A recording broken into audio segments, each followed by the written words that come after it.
Yo, yo, yo, yo, yo. It's the coppercoloredking, man. We back with some more good content. We back to talk some more informational research. Talk about some more history, some more historical documentation. Just to be upfront with it. I dropped a video last week for my subscribers to check out. For everybody on TikTok to go check out.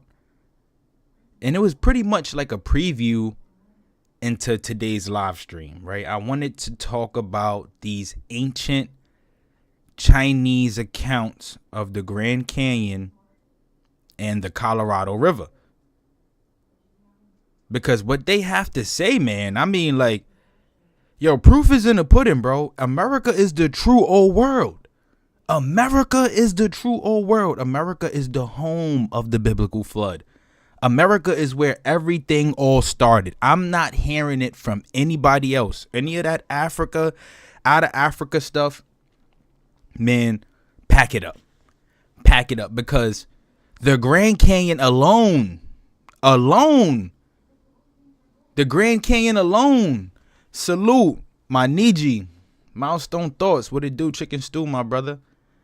We got you in the building, man. I know more people finna join this bad boy in a little while, but until they do, in the meantime, I'm gonna, introduce this. I want to introduce this because, like I was just saying,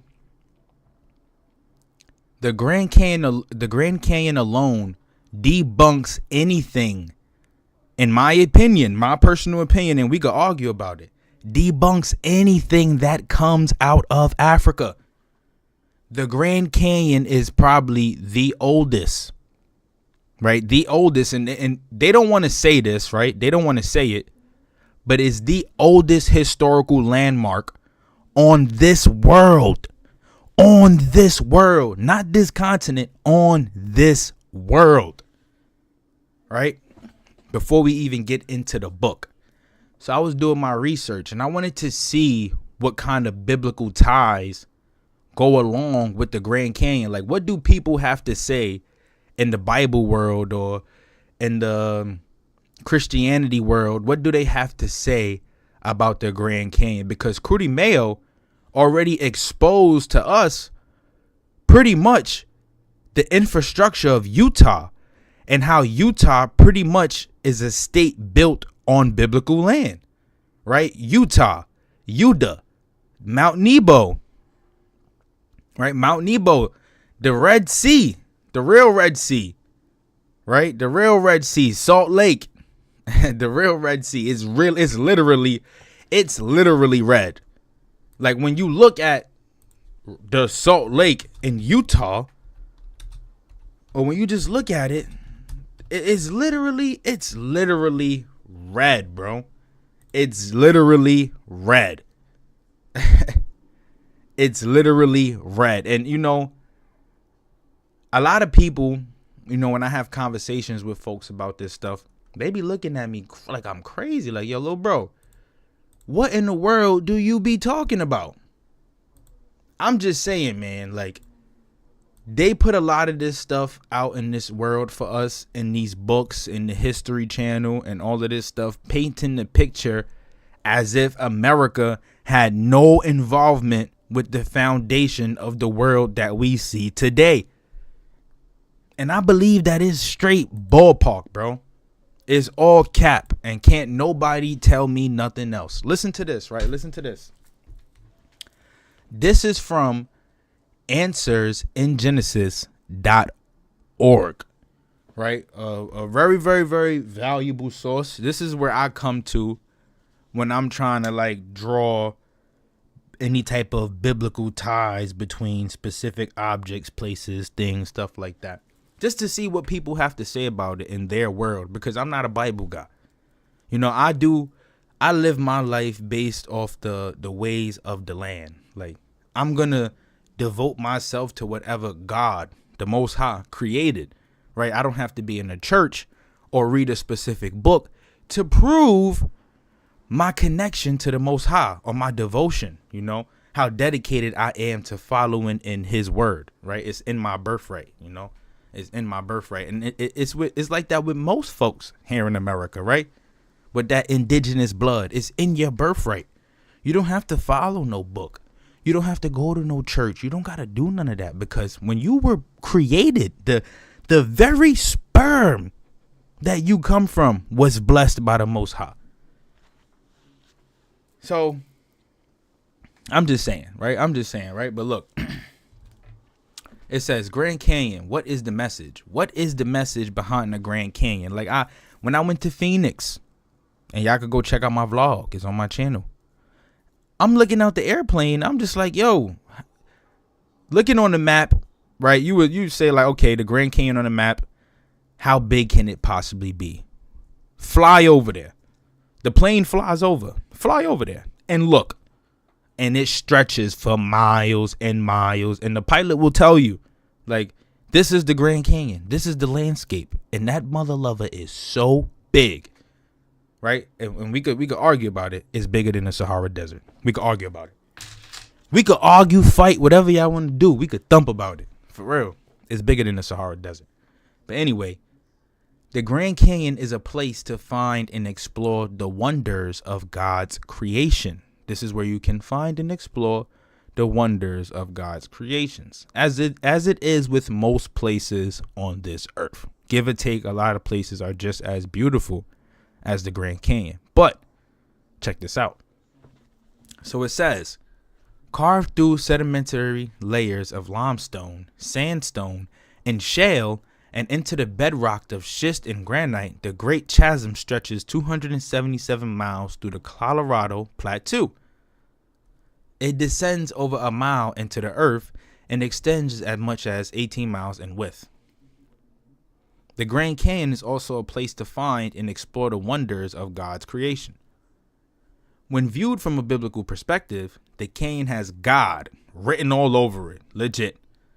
From the splendor and grandeur of the entire area to the diverse and unique design of the plants and animals that inhabit this magical place. They all display the magnificence of the hand of our Creator. Not only is the canyon a testimony to the Creator, but it also presents evidence of God's judgment of the world. It was a judgment by water of a world broken by sin. The canyon gives us a glimpse of the effects and scale of a catastrophic global flood, the biblical flood of Noah's day. Boom, right there. And what we're going to read in this book is that they're going to speak.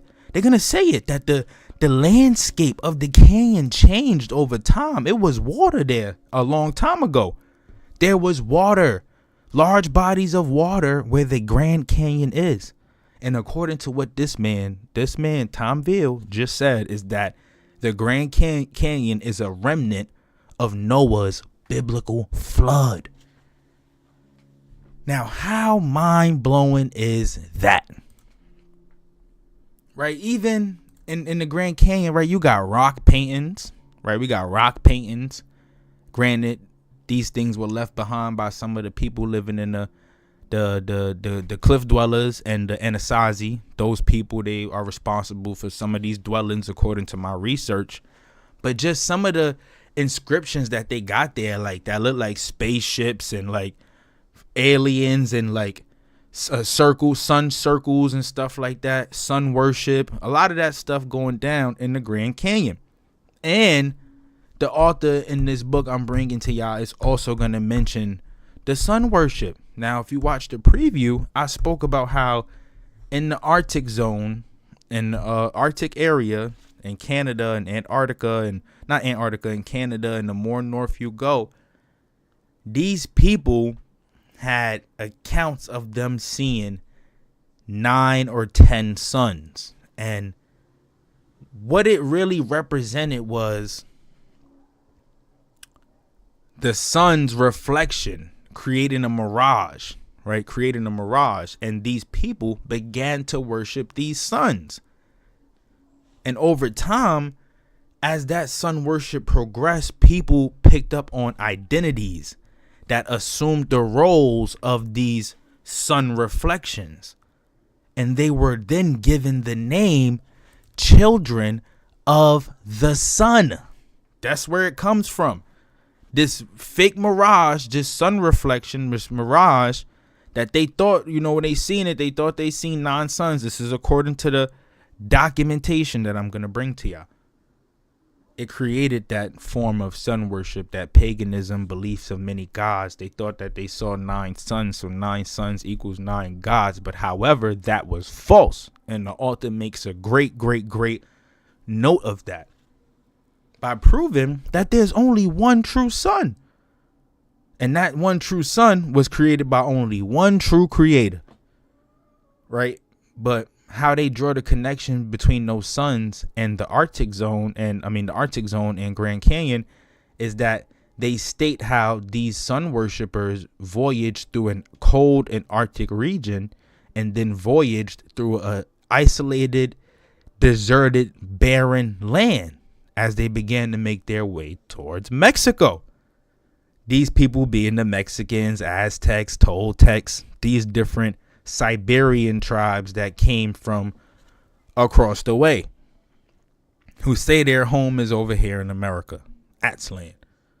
But we don't know how true that is, right? This is why I watch people like Crudy Mayo, and I'm not trying to put anybody else down, but he keep it real. Like Dane Calloway, all of them, they cool, but they a little biased. Crudy Mayo, he at least keep it funky, right? He keep it real. That's the real. And instantly, I was able to draw that connection between some of his videos and the information that I'm seeing before my very eyes. So going back into the biblical stuff, right? They make a note that the canyon is a remnant of the biblical flood. Now, how crazy is that? Right? They say that visitors come to the canyon and they generally find it to be awe-inspiring, but at the same time, too strange and overwhelming to be fully understood on its own. For the canyon can't tell us about itself, and this is my perception every single time.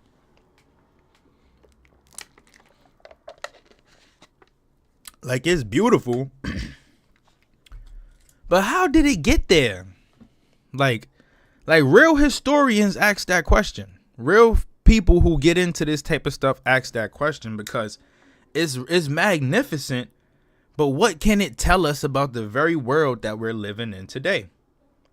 And this is why I said it's fire how they make that connection to the biblical flood, because the cracks on the Earth's surface is basically shown in the Grand Canyon. It's like having cracks going through the rocks and everything. And like, it's just, I don't want to sound slow trying to explain it, but for those who know what I'm talking about, you know what I'm talking about. It just looks like something out of the Great Flood. Like the world broke apart and all of the waters just rushed away and left the land and fell into the sea. The shorelines receded. We have more land coming up out of the primordial waters, right? That being America. And they say they look to the one and only true history book, which is the Bible, and it helps them answer those questions. So what does it say? The how. As we consider the how, we find that virtually all geologists agree that the Grand Canyon was carved by water. The question is how quickly and when. If we examine the prevailing interpretive literature about the canyon, we find that the views presented are predominantly based on evolutionary theories. For the canyon, this means that the rock layers were laid down over literally hundreds of millions of years, and that the canyon was later carved slowly by the Colorado River. These theories tend to deny God's involvement.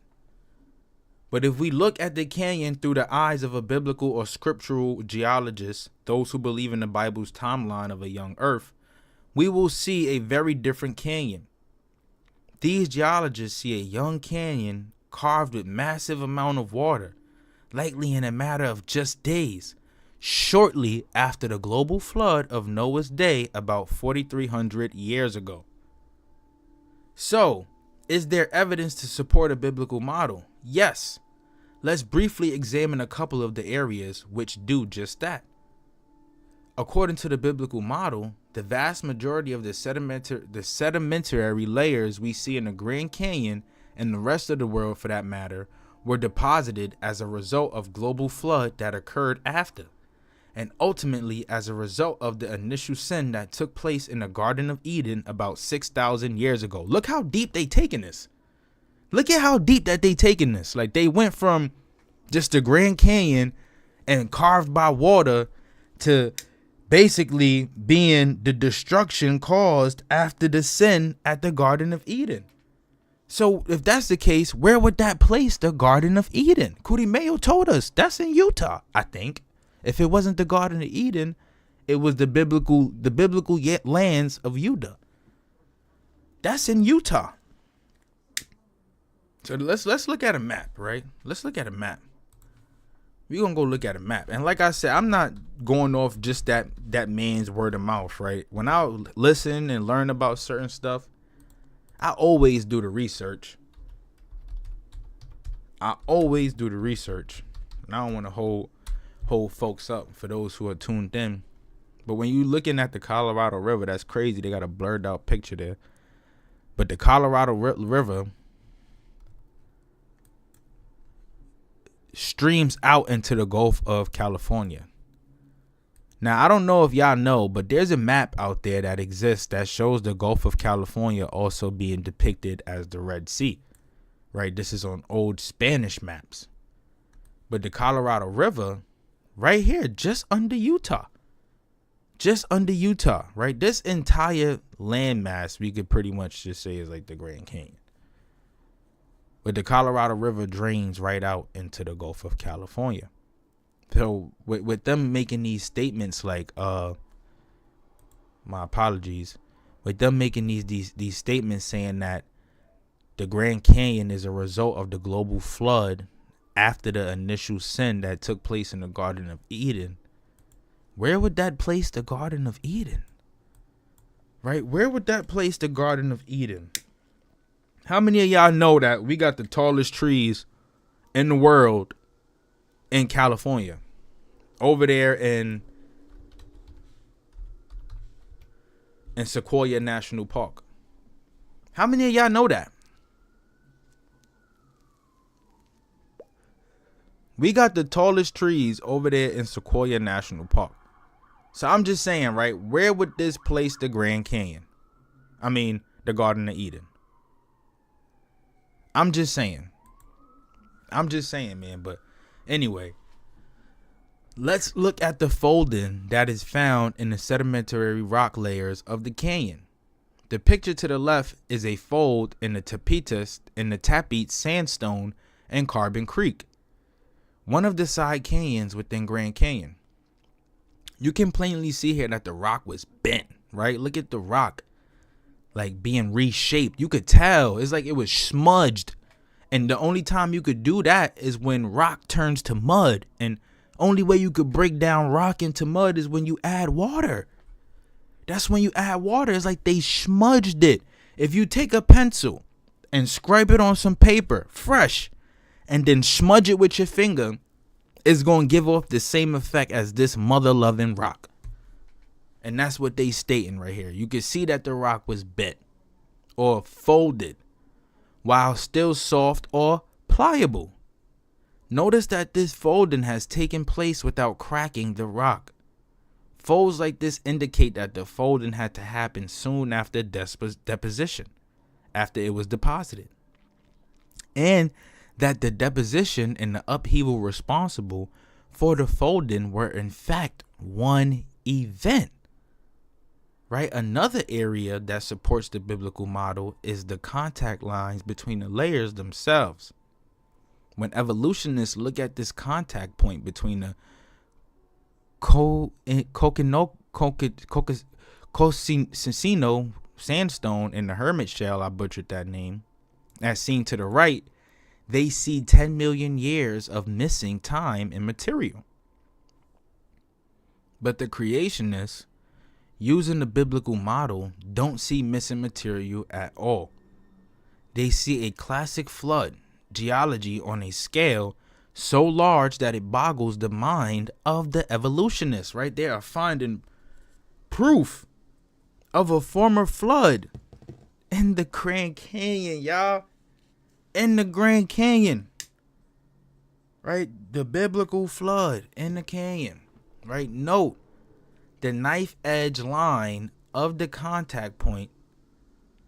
This contact is the same throughout the length of the canyon. If this represents 10 million years of missing material, why don't we see any sign of either physical or chemical erosion between the layers? So, does this prove the Grand Canyon is the result of a global flood, or how it was formed? No. It does show, however, that there is a legitimate scientific alternative to the evolutionary dogma that has permeated our society. The evolutionary dogma, the out of Africa dogma, the dogma, the out of Africa dogma. Right? Look at what they saying, Milestone Thoughts. Look at what they saying, bro. The out of Africa dogma that has permeated our society. Had to take a pull of the spliff after that. As to why of the Grand Canyon, that is somewhat more speculative. The canyon is often called Exhibit A in support of a young Earth. And with the wonderful design of its animals and plants, it also confirms the master designer, the creator God of the Bible.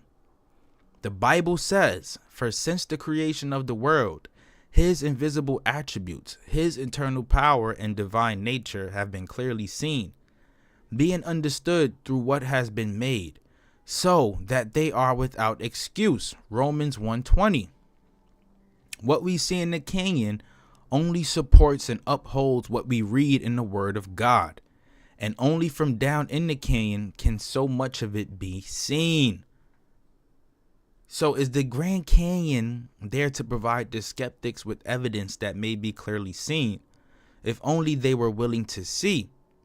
The heart of the issue is clearly addressed in Colossians chapter 2, verse 8, which reads, "See to it that no one takes you captive through philosophy and empty deception, according to the tradition of men, according to the elementary principles of the world, rather than according to Christ." Oh my God. Oh my God. Oh my Yah. Oh my Yah. Milestone Thoughts, do you see what they talking about?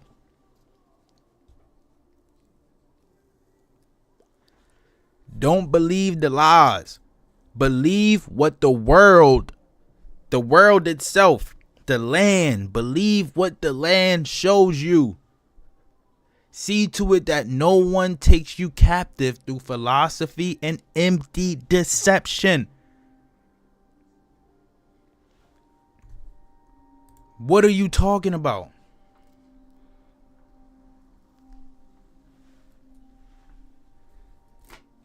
You can't lie to us no more.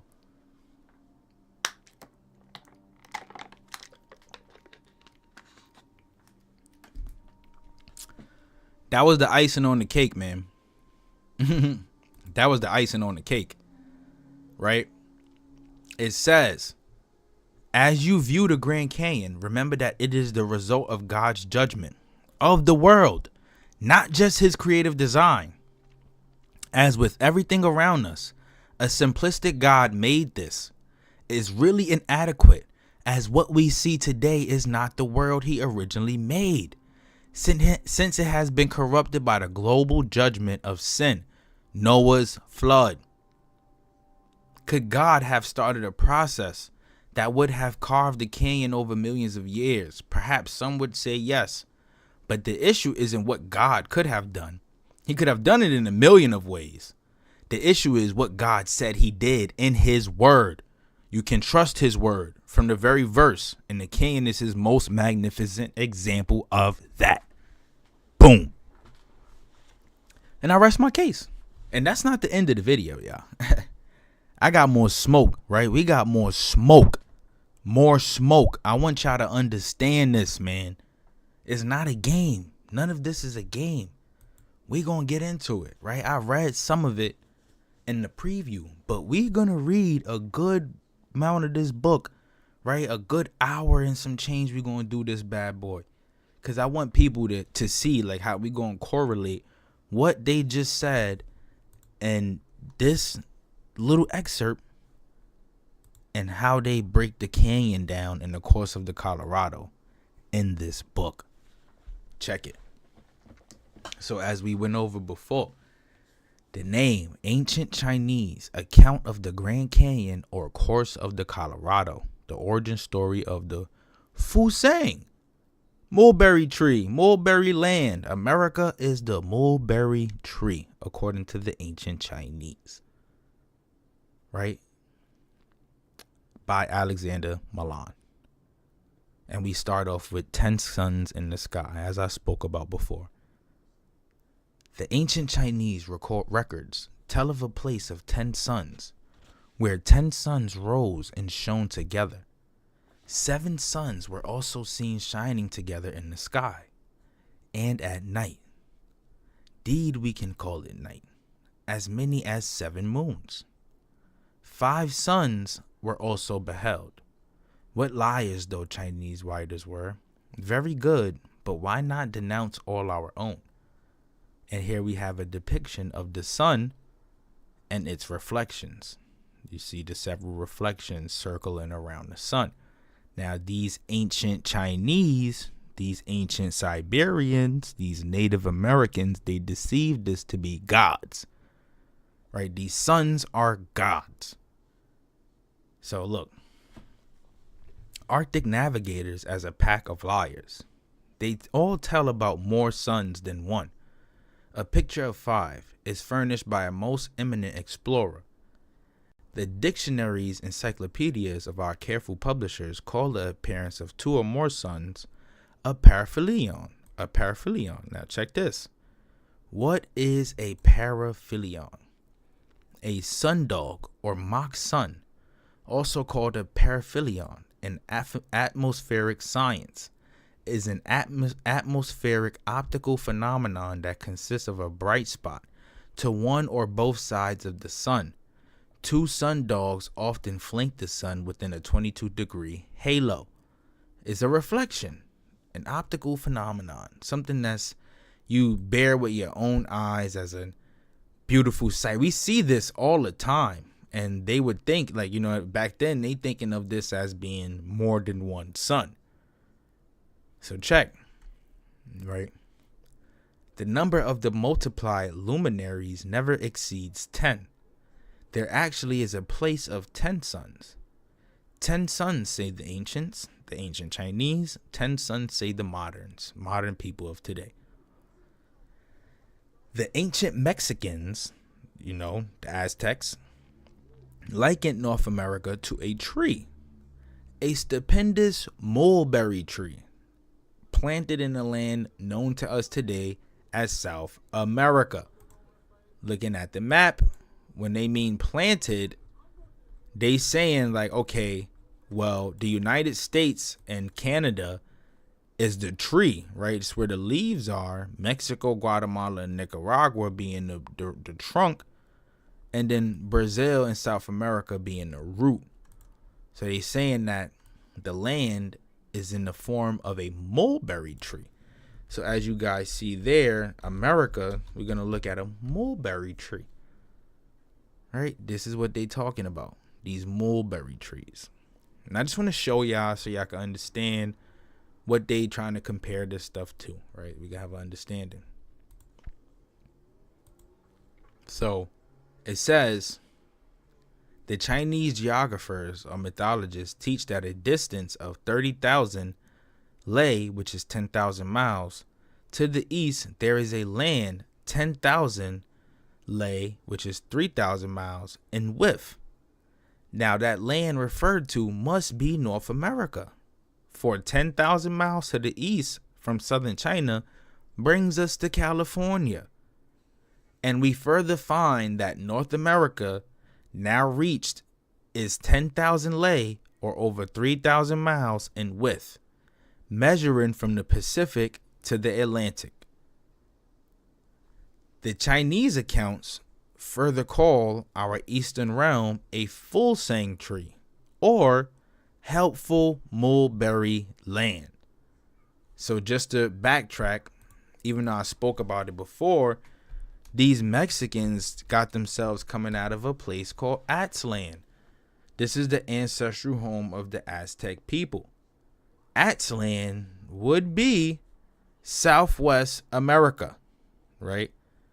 So assuming that this is their true home, this all just proves that the farthest east you could go, the true East Asia, right, is here in America.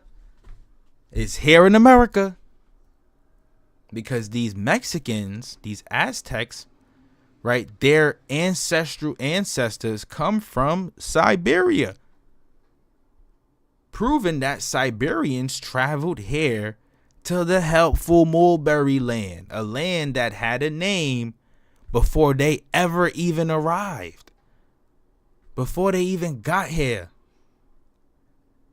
Yeah, bro. We about to, bro. Send this to your homies. We about to cook up. Right?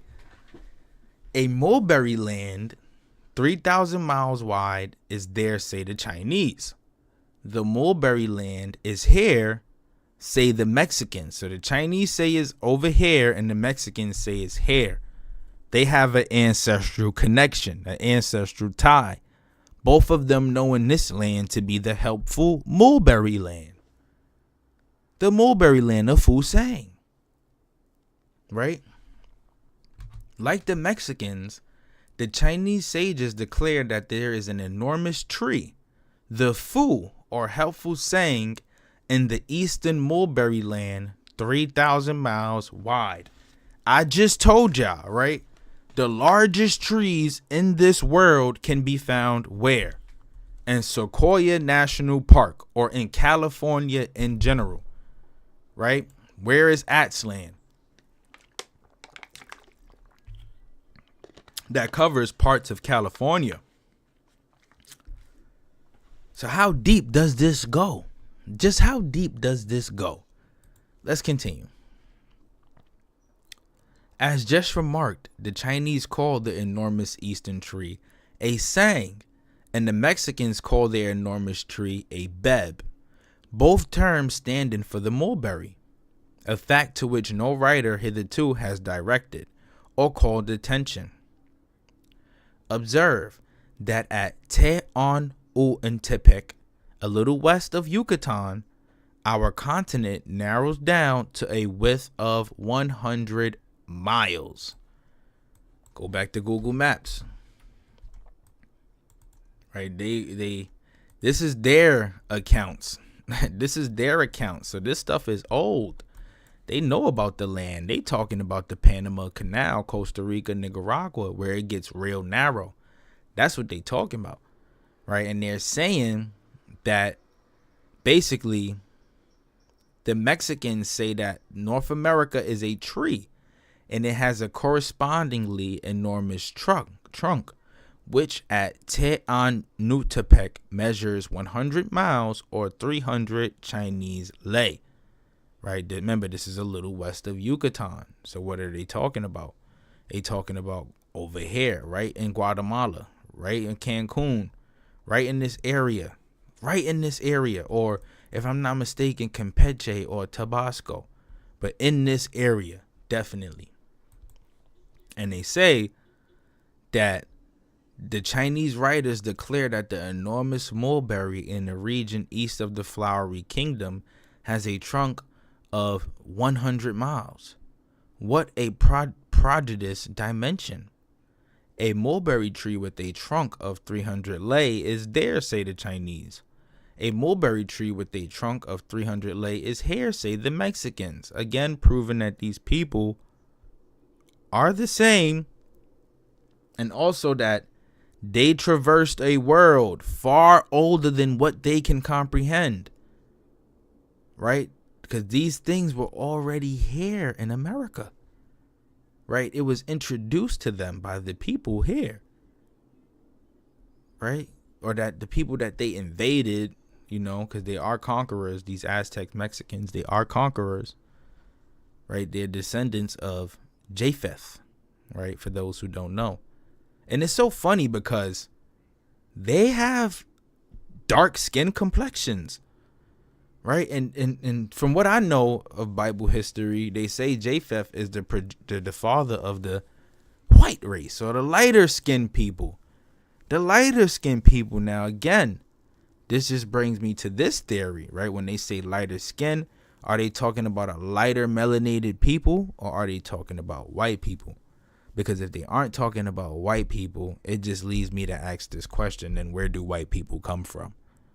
Where do they come from if they are not descendants of either one of Noah's children, the 3 men who repopulated the earth?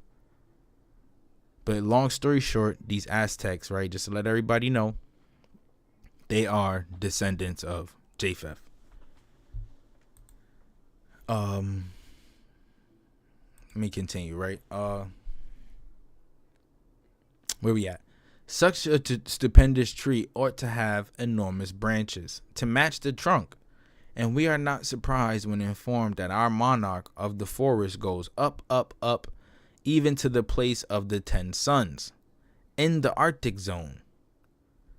The one true sun is, of course, high above the mountain ranges or branches of our continental mulberry. Like, just think about this. He says the one true sun is, of course, high above the mountain ranges or branches of our continental mulberry. The one true sun, right?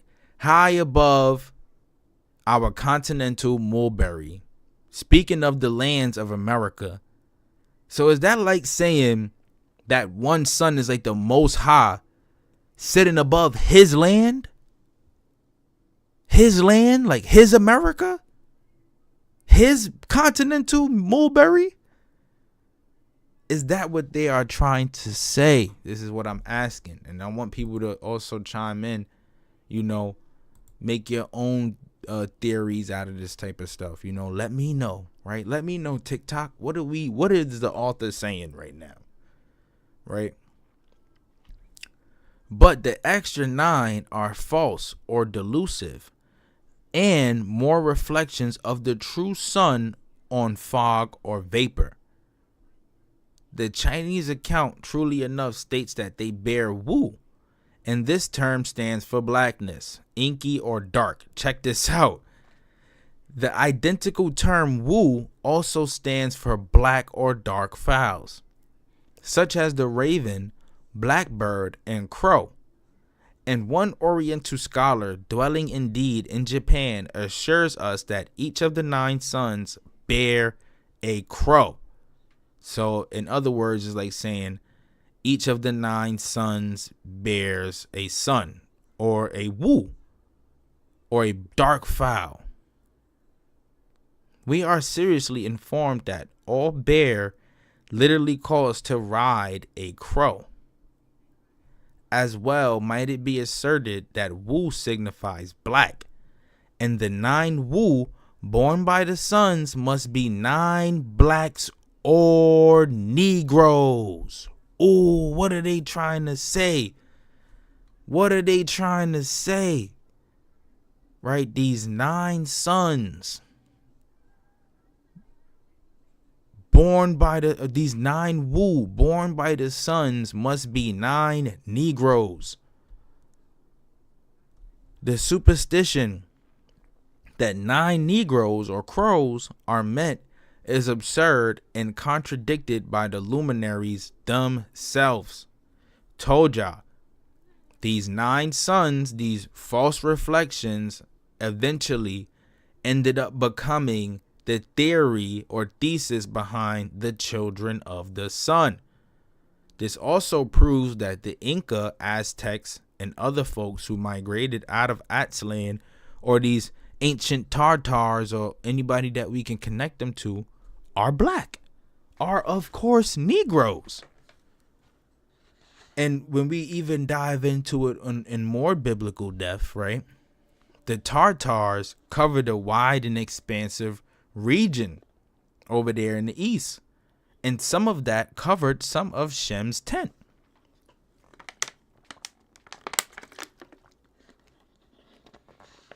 So it's a lot of speculation that comes with a statement like this that they making right here. But it does prove that, like I said, this is like the creation of the children of the sun. The sun worship, right? Strange to say, the luminaries emit no radiance. The light that is in them is darkness, and they are fitting symbols for commentators, black, white, yellow, and green, who have written learnedly and positively on them without understanding a thing about them.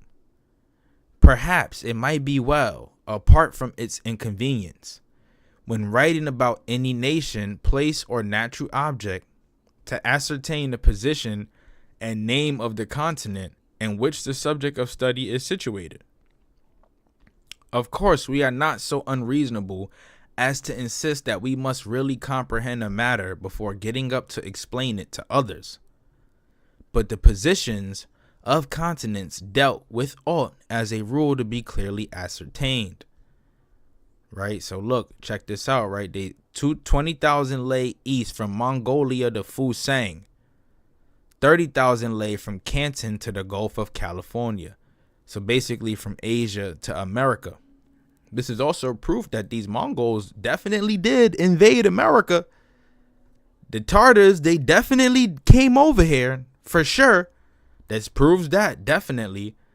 And you see in the Arctic zone, place of the sun and moon shine. Right? At Alaska, of 10 suns and of 10 moons. Right? Look at all of these references right here, right? Proving that them folks definitely invaded America. They definitely invaded America and created their doctrines based off whatever they saw. Definitely. And a lot of that stuff still remains here in America till this day. In the present instance, we have faithfully followed the ancient directions and groped our way into the presence of the 9 blind suns. Gazing at their beaming discs, we perceive how the term Wu, black or dark, applies to them. The color of the crows is there, but not the living birds themselves. It is the story of the 3 black crows advanced another stage on its career of misrepresentation and magnified threefold. The 9 suns have neither swallowed nor disgorged the 9 black crows, but they are certainly open to the charge of having feasted too freely on diet no less dark and deceptive. They're the color of the 9 crows, say the ancients. They bear the 9 crows, say the moderns. Like, what are they trying to say? We already know they made it clear for us that these 9 crows, right, signify, or these Wu, signify Negroes. So I really want to try to understand what they trying to say with that. The truth is that the false suns furnish neither heat nor light and really consist of dark Wu vapor. The 9 are mere reflections of the low declined true sun on surrounding frozen haze or mist in extremely cold weather. When this icy fog merely seems, of course, too touched and surrounded by the true sun, the illusions known as the false suns are apt to appear. They obey some optical code of laws or signals, understood best perhaps by themselves, and will sometimes disappear in a moment like a flock of timid sunbirds. Their design apparently is to cheer and escort their illustrious sire in his otherwise lonesome trip through a frozen and desolate zone. Some Chinese accounts call them children of the sun, right? And just peep right? These children of the sun, these quote unquote sunbirds, escort the people through a wise and lonesome trip through a frozen, desolate zone, the Arctic zone, thus proven again that them folks migrated over here, right, into America, right? They not from here. They came into America. There were already people here, right? And they were accompanied by their children, by the children of the sun, aka Negroes, right? Aka dark crows or woo or sunbirds. There is a reference to this frozen mist in Verne's Fur Country, reading as follows: "It is not a mist or fog," he said to his companions. "It is a frost rime, a dense vapor which remains in a state of complete congregation." But whether a fog or a frozen mist, this phenomenon was nonetheless to be regretted, for it rose 100 feet at least above the level of the sea, and it was so opaque that the colonists could not see each other when only 2 or 3 paces apart. It should be remarked that the frozen haze which breeds the false suns is found only at the bottom of or below the mountain ranges or branches of our North American mulberry tree. The false suns speedily disappear from the view of the observer, who climbs up out the thick stratum of frozen fog or mist and ascends to the nearest branch. Like, this can be, you could take this right here and take it and make it like a heaven and hell correlation, right? The false suns are below the mountain ranges. Like they said, the true sun is above the mountain ranges, above. And the deceivers are below. Those who deceive, they are below the false suns. And when you climb up out that mist, that frozen mist, and you ascend to the nearest branch, then and only then do the false suns disappear.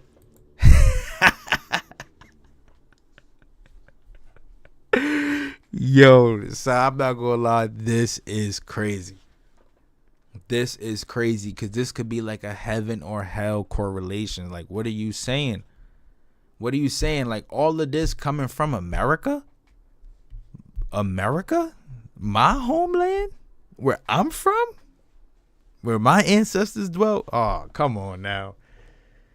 Come on now. It just gets more beautiful and more beautiful as time goes on, man.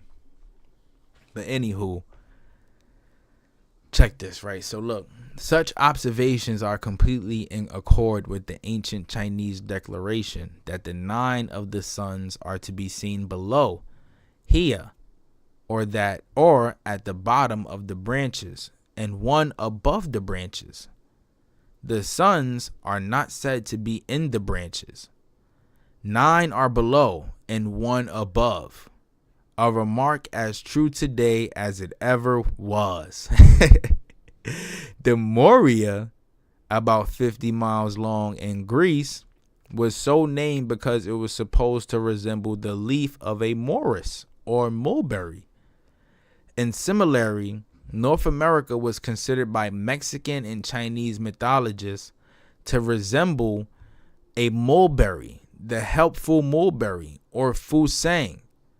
The one comparison is just as fanciful or reasonable as the other. Nor can it be denied that North America presents some likeness to a tree, towering aloft, like the tree of the prophet Daniel, which was seen from the ends of earth. Here Columbia lights up a tree and welcome the neighbors with a smile. Look at how deep they are going with this, you guys. And it is so crazy because the Americas, the Americas in general goes from one point of the world to the other, top to bottom, top to mother loving bottom. The Chinese note concerning the extra suns and moons, which frequently fit about and disappear. Like so many, sunbirds connects them with the branches of the fu or fusang, tree of amazing proportions, which flourishes in the region east of the Eastern Sea. The Fusang land, 10,000 lei or 3,000 miles wide, is said to be 30,000 lei or 10,000 miles to the east of China, and this indeed is the distance from Canton to California. A lesser distance lies between northern China and the American mulberry land due east. It is in America that we are directed to search for the surplus assemblages of suns, and we do not find them both. And we do not find both of them and Fusang. They find both here in America.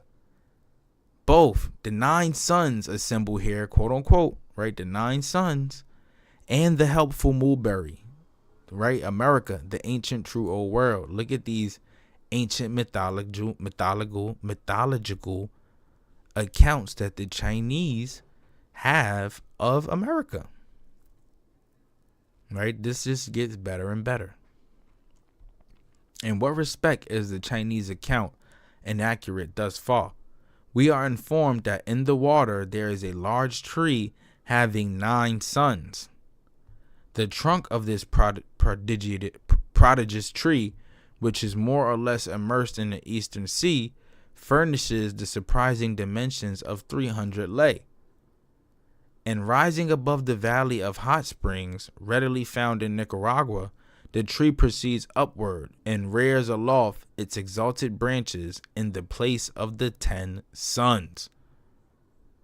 The vast mountain system, with its tree-like trunk and branches, on which the many suns and moons are seen to alight or gambol, is called the Sun and Moonshine, right? This is Alaska and Canada, that area. Shan signifying mountain or range. The Sun and Moon mountain range. In both the Chinese text and translation, it is identical with our continental story, mulberry, and constitutes the form of North America. Unfortunately, our esteemed translator was utterly in the dark concerning the sense of the curious statements regarding the manifold suns and moons, and even suggested that an explanation should be sought for in connection with the Philippine Islands. But the tree or ranges of the sun and moon is plainly in North America, right? They trying to say, well, can we connect it? Like, can we find this same correlation in the Philippine Islands, right? Can it be found there? And they saying, nah, right? The tree and the sun and moon, where you see it reflect and it look like 9 of them, that's only in America, right? And where you have this tall, helpful mulberry tree, right? Or this fusang, right? That's only in America. It is nowhere else but in America. Denying all possibilities of it potentially existing in the Philippine Islands or in Southeast Asia. This notice of our Grand Canyon. Oh no, I skipped the part. No, I didn't. Notice of our Grand Canyon.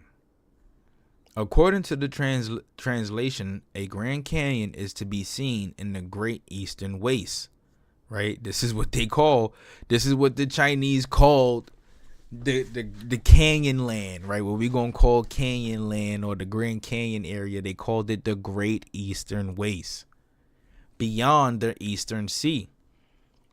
And this Grand Canyon is placed in connection with the Sun and Moonshine, which possesses the mulberry's branches and exhibit of suns already glanced at.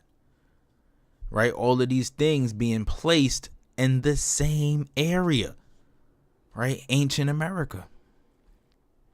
We read that a stream flows through this canyon, producing a charming gulf. We are further informed that the water accumulates and so forms a gulf. A river flowing through the Great Canyon swells or widens out, displays a broadening expanse of water and becomes a gulf, a charming gulf.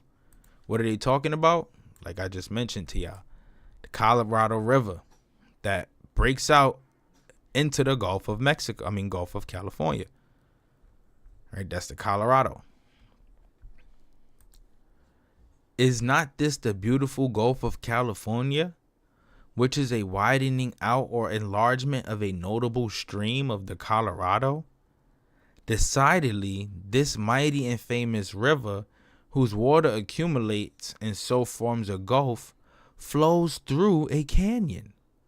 Moreover, this canyon is truly a great canyon. It is the greatest and grandest on the planet. Greatest and grandest on the planet.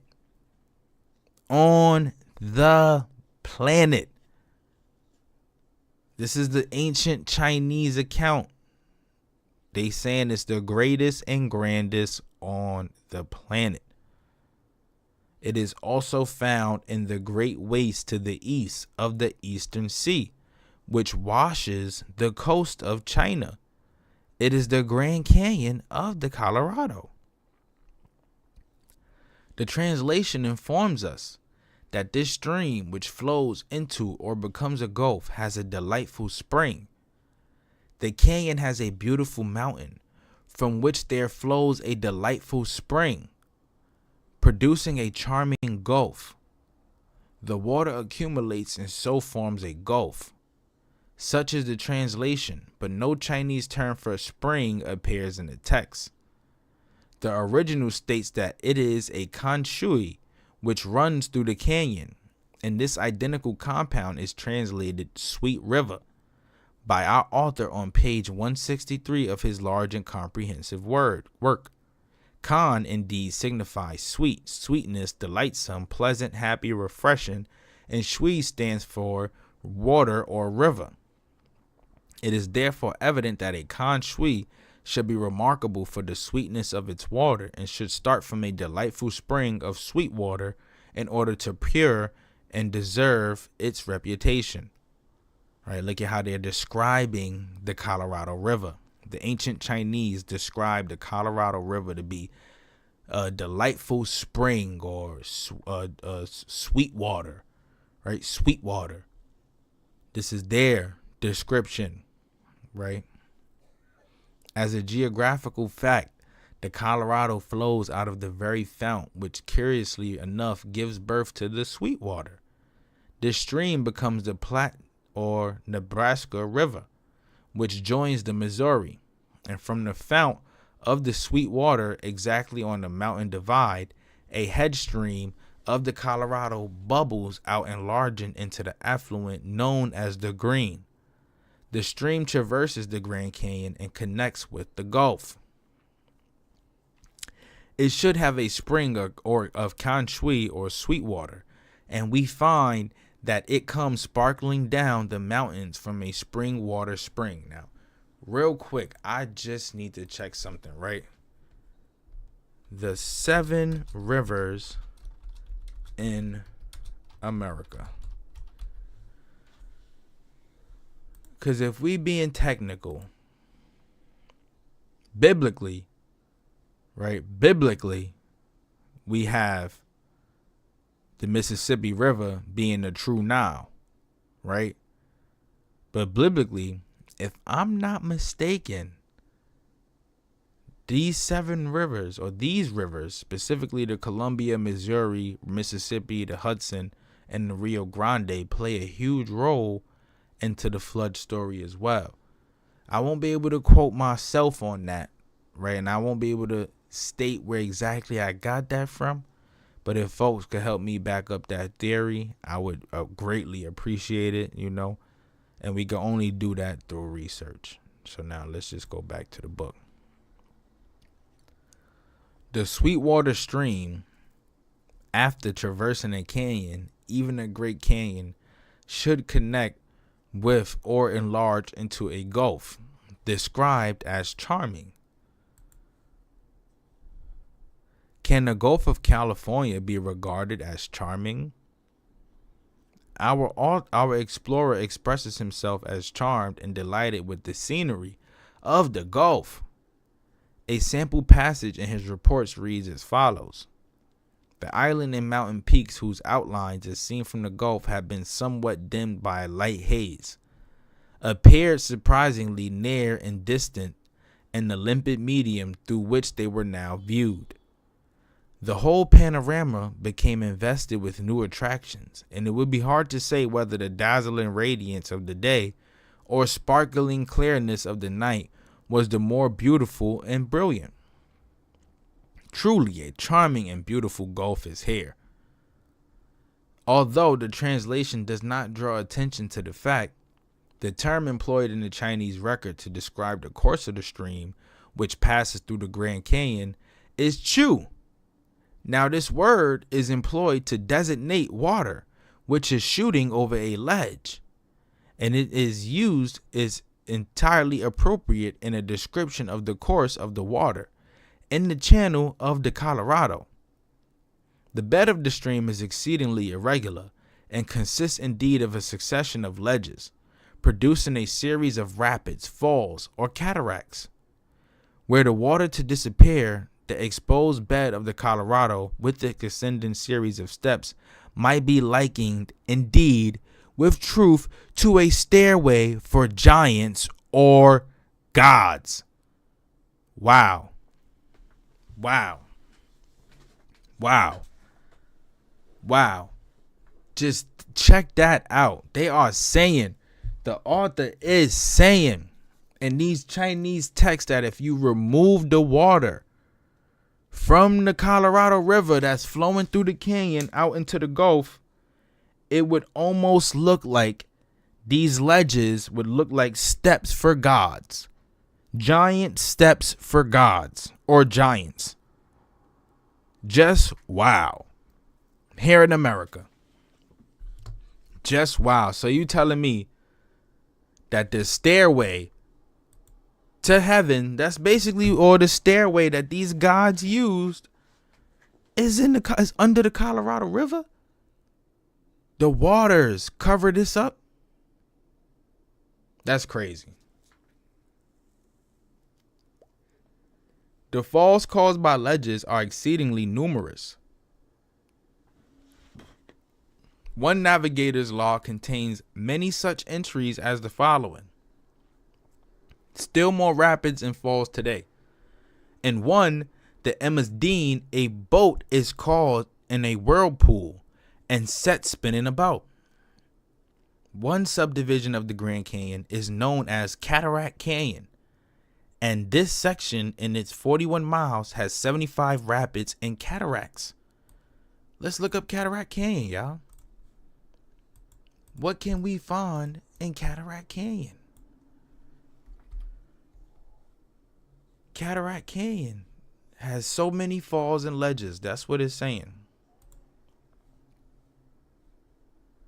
And that's also in Utah. My God. You cannot make this stuff up, bro. I'm telling you, you cannot make this stuff up. More stairways, right? And just check this. The Grand Staircase Escalante.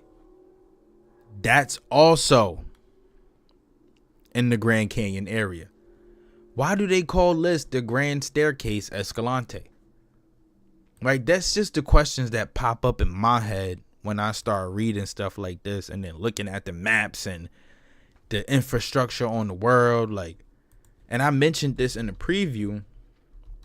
The Grand Staircase Escalante is beautiful within itself. Within itself. Like, this is what you see in the Grand Canyon Escalante. The stairway, sorry.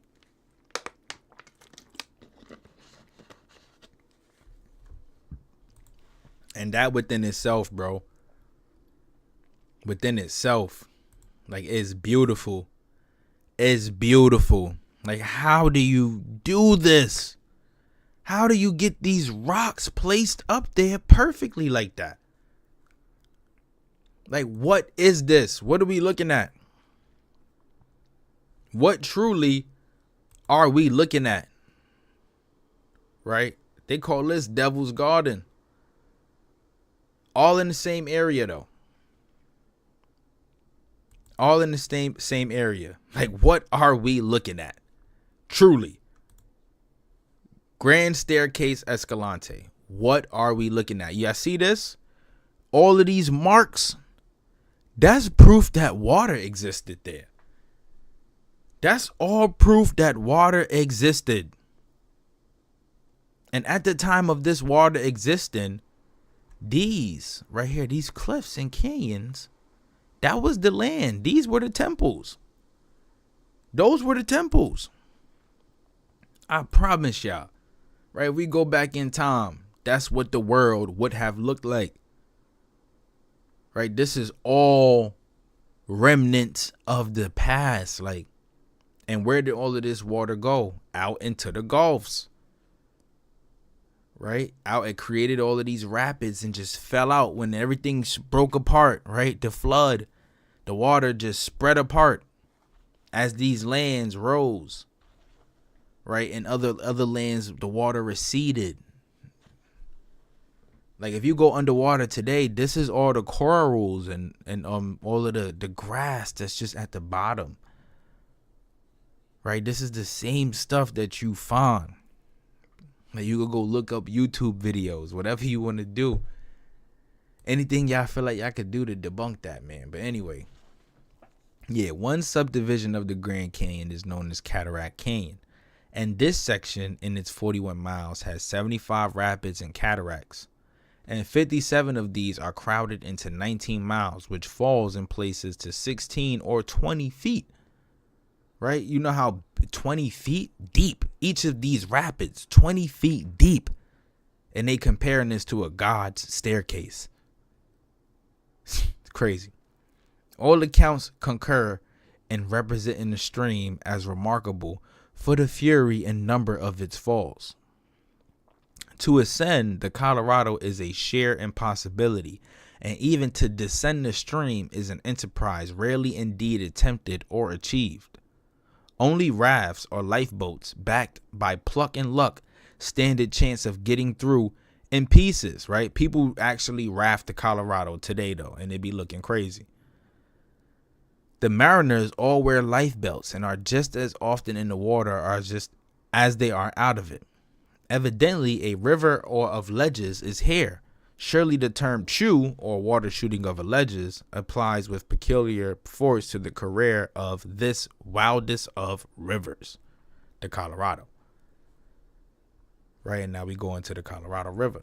Is it bottomless? Knowing quite well, as we do, that our mighty river possesses a very substantial bottom compound of step-like ledges of rock, we learn with surprise that it is said to flow through a section described as bottomless. Right? It flows through a specific point that is bottomless. Right? We have a bottomless section of the Colorado River. Right here, bro. We cooking. We gonna keep going. We gonna keep going. Is not such a statement of assertion absurd? Like, what you mean, bottomless Colorado River? Where is the Colorado River bottomless? That's what they saying. It's absurd. I can't believe that. Where's your proof, Mr. Author guy? Well, the translation states, according to the ancient Chinese accounts, to the poem, the Sang Shu Wu, in the east there's a stream flowing in a bottomless ravine. Right? This is the ancient Chinese, you know, when they came over here, when Genghis opened the door. Like, or even before that. I haven't even figured that out for myself yet. But when they invaded, they discovered that the Grand Canyon, the Colorado River, a certain section had a bottomless ravine, right? Like a deep point, right? It is supposed to be this canyon, the Great Canyon of the region beyond the Eastern Sea. The Chinese term rendered canyon is ho, which stands also for a bed of a torrent, a deep gully or wadi, a valley. Of course, a ta or great ho, a great valley, ought to be a great canyon, or a remarkable deep gorge or valley containing the bed of a torrent. We have already been informed that a chu, or river of ledges and falls, is in the Tahoe.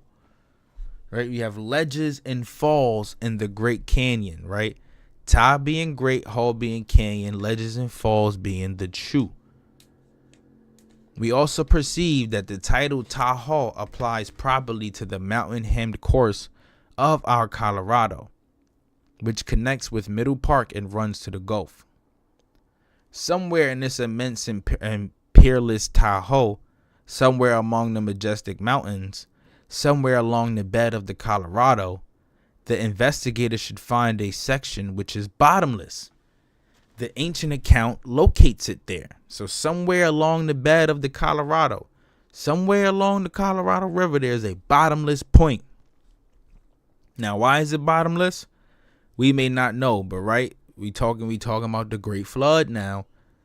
The Great Flood, when the earth broke up, a lot of weird things happened.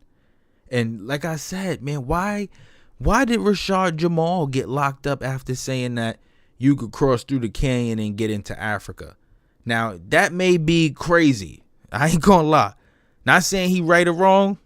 The man could be on to something. But point is, when he got into the Grand Canyon in general, he was on to something, right?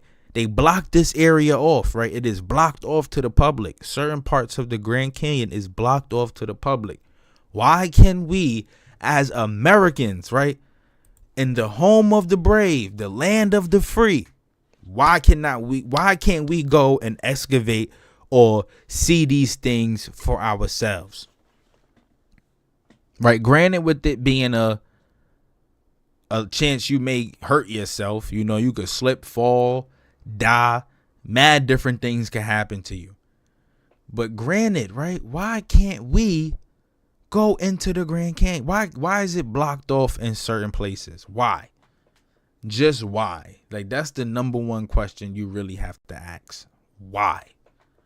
Why? With all of this beautiful architecture, right? You can explore certain parts. But why is some of it blocked off? Why can't we go there? Just why?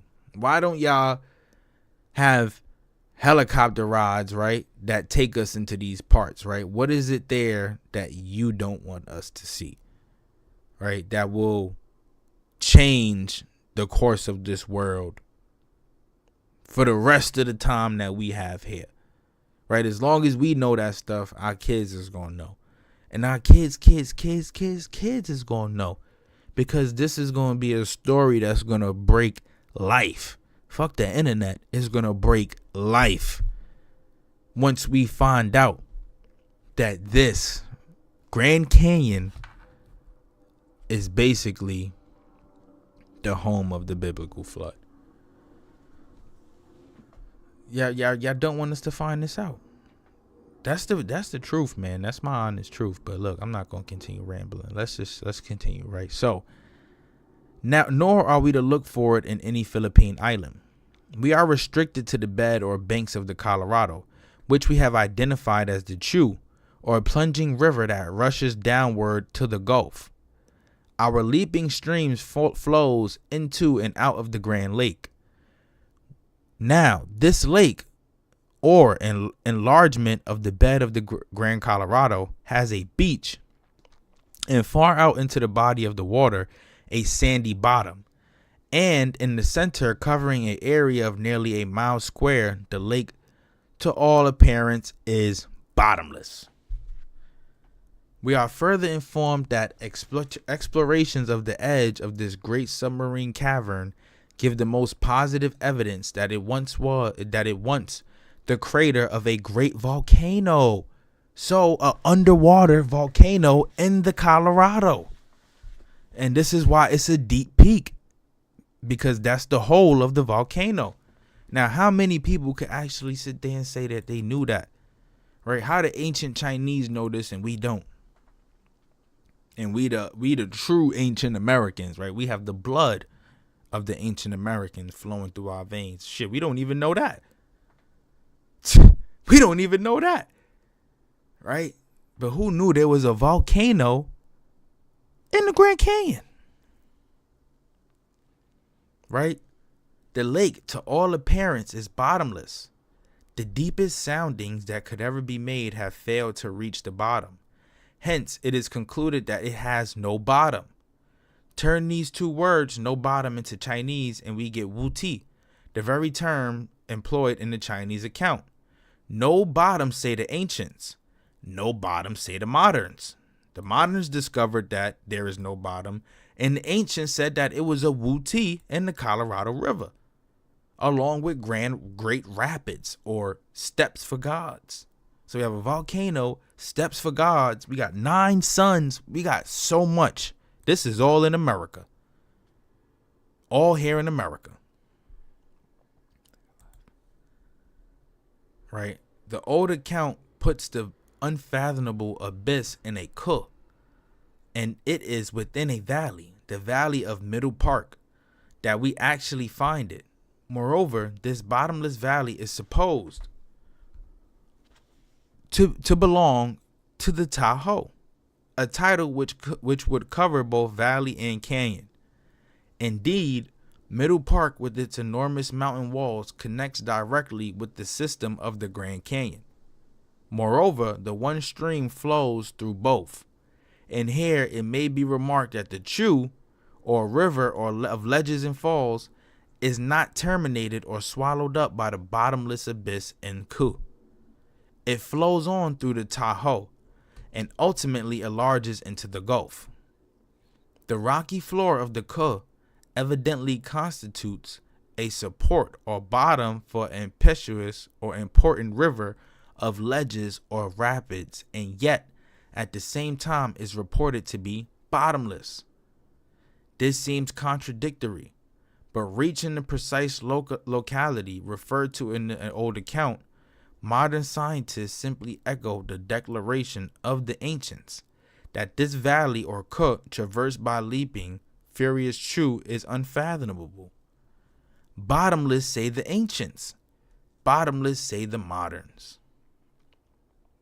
It thus appears that a statement seemingly calculated at first sight to drown the ancient claim in a flood of diversion turns out on examination to be overwhelmingly powerful evidence in support of the validity of the old record. In no respect or degree is the ancient testimony contradicted or falsified by modern evidence. They cannot contradict or falsify this stuff. They can't say that it's false. They can't say that it's not true. They have not been able to obtain enough information to debunk it. Take, for instance, the old assertion that the Shan, or mountain range of the Great Canyon, is beautiful.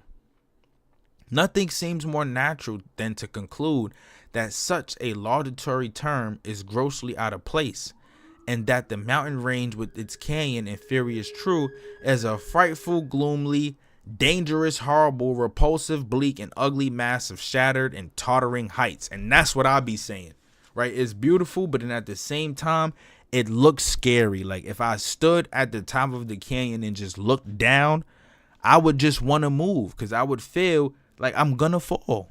It looks scary. It looks twisted. It looks like something straight out of a World War II Hiroshima, Nagasaki bombing. Like they dropped a bomb on the canyon and everything just broke apart. That's what it looks like. That's exactly what it looks like, right? And indeed, there is much truth in this view of the situation. Nevertheless, modern visitors unite in declaring that beauty is a marked feature of the Rocky Heights that possess or direct the Colorado, and this is in agreement with the ancient account. One traveler says the roar of its waters was heard unceasingly, but its walls and cliffs, its peaks and crags, its amphitheaters and alcoves tell a story of beautiful and sublimity. Another visitor who was treated most disrespectfully by our Chu has eyes only for its beauty. The canyon grows more and more picturesque and beautiful the farther we proceed. On many of the log stretches where the river can be seen for several miles, the picture is one of charming beauty. As the clouds rose, we were treated to the scenes rare and beautiful in the extreme. Again, Cataract and Narrow Canyons are wonderful. Glen Canyon is beautiful. Marble Canyon is mighty, but is left for the Grand Canyon where the river has cut its way down through the sandstones, the marbles, and the granites of the Khabib Mountains to form those beautiful and awe-inspiring pictures that are seen from the bottom of the Black Granite Gorge, where above us rise great wondrous mountains of bright red sandstone, capped with cathedral domes and spires of white, with pinnacles and turrets and towers in such intricate forms and flaming colors that words fail to convey any idea their beauty and sublimity. Right, and check this part out, right? The translation informs us that the mighty gorge is the Canyon of Kiang Shang, or Almighty God. Right, the mighty gorge is the Canyon of Kiang Shang, or Almighty God. And a modern visitor declares that here omnipotent stands revealed, and that here is a glorious creation of God. Listen to what they are saying, man. Listen to what they are saying. Right? Check this, and I'm going to save the next couple parts of this live stream for the next video, man, for the next live. The next couple parts of this book for the next live. Because we done went into a lot so far. Right? These are ancient accounts, ancient Chinese accounts of the Grand Canyon. Right? Too fire, man. They going into a lot, man. They making a lot of correlations, a lot of connections to this being the biblical land, the homeland of the Almighty. We got God staircases, volcanoes, great gorges, all this here in America, in the canyon. Right? Check this part, right? We're going to go through this real quick and I'm going to conclude it. It says, American rulers, right? Talking about these Siberian warlords, these Aztecs, Incas, and whatnot. We went over it.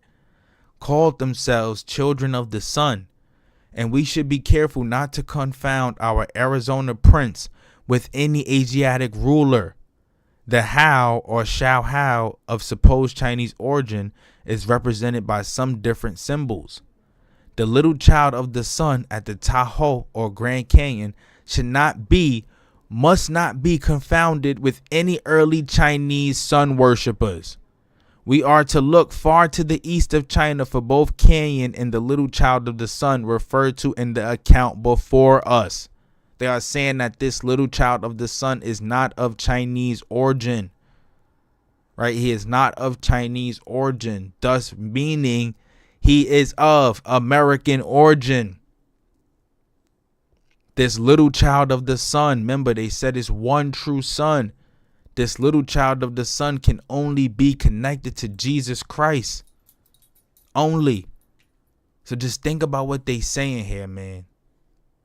Right? Think about what they saying here, man. They going crazy. And this is why I said, man, we're going to cover the next couple chapters in the next live stream because, Man, this is why I say, man, the Grand Canyon is beautiful. It's amazing. It's one of the many, many, many greatest mysteries of Mother Earth. Right? This is where the land cultivated man. Right? This is my take. And I will not step back from that. Right? And until somebody else proves me otherwise, I'm going to keep dropping this heat. And I'm going to keep going crazy, man. And until next time, it's the Copper Colored King. Much love, much respect to those who tuned in.